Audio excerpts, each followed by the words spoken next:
علامہ ابن جوزی رحمہ اللہ لکھتے ہیں کہ بنی اسرائیل میں ایک شخص تھا، اس نے اللہ سے یہ دعا کی، اللہ کے حضور یہ درخواست کی، عرض کی کہ یا اللہ میں آپ کی نافرمانیاں کرتا رہتا ہوں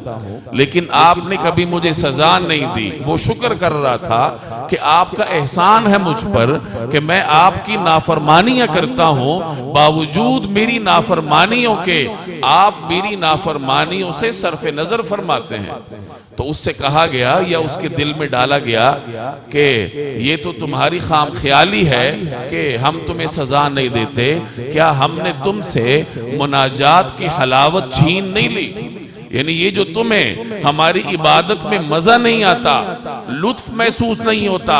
مناجات کا کوئی کیفیت تمہاری نہیں بنتی، تو یہ اتنی بڑی نعمت تمہیں حاصل تھی، یہ ہم نے تم سے چھین لی ہے، تو اس سے بڑھ کر سزا کیا ہوگی؟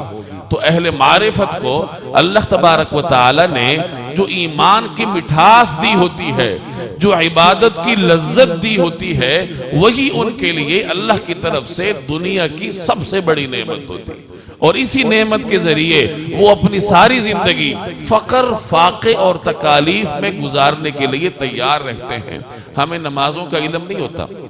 نماز پڑھتے ہیں کوئی پتہ نہیں چلتا، روزے کا کوئی پتہ نہیں چلتا، مسلمان حج کر آتا ہے لاکھوں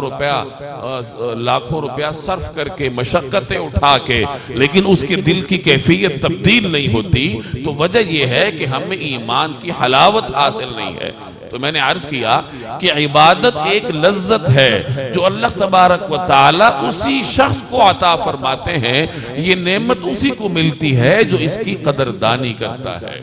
تو عبادت انسان کی زندگی کا واحد مقصد ہے اور اللہ نے اس میں لذت رکھی ہے، لیکن ملتی اسی کو ہے جو قدر جانتا ہے عبادت کی۔